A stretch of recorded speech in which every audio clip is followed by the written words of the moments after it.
और हज़रत यूसुफ़ अलैहिस्सलाम जो मुफस्सिरीन ने लिखा, मैं दिलचस्पी के लिए ये बात आपकी गोशगुजार कर रहा हूँ, बड़े प्यारा तबसरा किया। हज़रत यूसुफ़ अलैहिस्सलाम को हज़रत याकूब अलैहिस्सलाम की वसीयत थी। जब हज़रत याकूब अलैहिस्सलाम दुनिया से जाने लगे ना, तो उन्होंने बच्चों को इकट्ठा किया, तो उनको कहा फ़ला तमूतुन्ना इल्ला व अंतुम मुस्लिमून, इस्लाम का दामन न छोड़ना और इस्लाम के ऊपर ही अपने खालिक के पास जाना। तो उस बाप की वसीयत को ऐसा सीने से लगाया यूसुफ़ अलैहिस्सलाम ने कि आप यही दुआ करते रहे, तवफ़्फ़नी मुस्लिमा व अल्हिक़नी बिस्सालिहीन। तो इसका मतलब यह है कि जब वालिद दीन के हवाले से कोई वसीयत करे, कोई नसीहत करे, तो ये नहीं कि उसको एक कान से सुने और दूसरे से निकाले। ये भी अम्बिया की सुन्नत है। और हज़रत यूसुफ़ अलैहिस्सलाम कोई तकरीबन 23 साल के अरसा तक ज़िंदा रहे अपने वालिद की वफ़ात के बाद। ये इमाम राज़ी रहमतुल्लाह ने लिखा, बहुत अजीम शानदार मुफस्सिर है इमाम राज़ी, उन्होंने भी लिखा और कई मुफस्सिरीन ने लिखा, तकरीबन 23 साल। और 23 साल के बाद जब हज़रत यूसुफ़ अलैहिस्सलाम दुनिया से उठे तो मिस्र में आपकी तदफीन पे इख्तिलाफ़ हो गया। आप अल्लाह के नबी थे और बड़े शान व शौकत वाले नबी थे। हर अहले महल्ला ने उसकी ख्वाहिश ये थी कि यूसुफ़ अलैहिस्सलाम का जो मदफन है वो मेरे महल्ले में बने ताकि बरकत हो, दूसरे के हैं मेरे महल्ले में बने ताकि बरकत हो। तो इख्तिलाफ जब शिद्दत इख्तियार कर गया ना, और ये इस तरह के इख्तिलाफ जो है, देखिए हमारे जो इख्तिलाफात हैं ये इक़्तिदार के लिए हैं, ये सीट के लिए हैं, हर एक दूसरे से लड़ रहा है। उनका इख्तिलाफ देखें कि नबी का मदफन हमारे महल्ले में बने, दूसरे कह रहे हैं नबी का मदफन हमारे महल्ले में बने, तीसरे कह रहे हैं नबी का मदफन हमारे महल्ले में बने। और आपका इख्तिलाफ, ये सीट मेरी है, ये हुकूमत मेरी है, इसने धोखा किया, इसने धोखा किया, इसने फराड किया। अजीब सा इज़्तिराब है माशरे में, और दीन से किसी को कोई गर्ज़ और कोई लालच नहीं है। लेकिन उनका इख्तिलाफ इस बात पे था कि ये अजीम तरीन हस्ती, इसका मदफन इधर होना चाहिए। हल क्या निकला?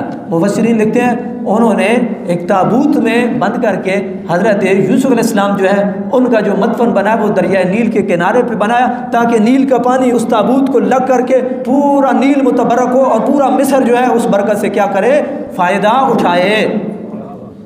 ये उन्होंने फिर हल ढूंढा। कौम के अंदर जब इख्तिलाफ ख़त्म करना होता है ना, फिर इस तरह की हिकमत अमली जो है ये इख्तियार की जाती है। और ये हिकमत अमली मोहम्मद रसूलुल्लाह ने भी इख्तियार की थी हजर असवद के मौके पे।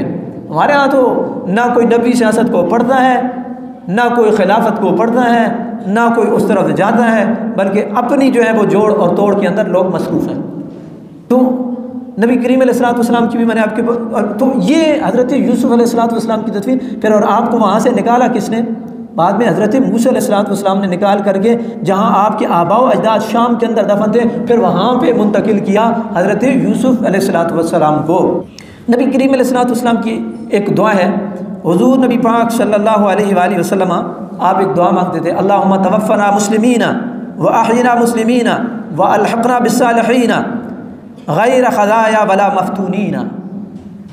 इसका तर्जमा ये है, ज़रूरी नहीं है आपको अरबी के अल्फाज अगर नहीं आते हैं कोई बात नहीं, अपनी ज़बान में आप दुआ मांगे। मेरा रब अलीमुम बिज़ातिस सुदूर है, आप उससे क्या मांगना चाहते हैं। हुज़ूर नबी करीम अलैहिस्सलाम ये दुआ मांगते थे, इलाहुल आलमीन हम सबको मुसलमान इस दुनिया से उठाना, तवफ़्फ़ना मुस्लिमीना, इलाही हम सबको इस्लाम की हालत में दुनिया से उठाना, अहयिना मुस्लिमीना हमें ज़िंदा रखना इस्लाम पे, मारना भी इस्लाम पे, और अल्हिक़ना बिस्सालिहीना नेक लोगों के साथ हमें शामिल रखना। ये कौन कह रहे हैं? ये सय्यदुल अंबिया कह रहे हैं, यानी ख़ात्मे की, हुस्ने ख़ात्मा की दुआ सय्यदुल अंबिया मांग रहे हैं, जो नबियों की भी इमामत करने वाले हैं। गैर ख़ज़ाया इलाही रुसवाई से महफूज रखना, ख़िज़्युन ख़ज़ाया रुसवाई से महफूज रखना, वला मफ़्तूनीना इलाही फ़ितरों से भी महफूज रखना। ईमान जो है ये बहुत कीमती असास है।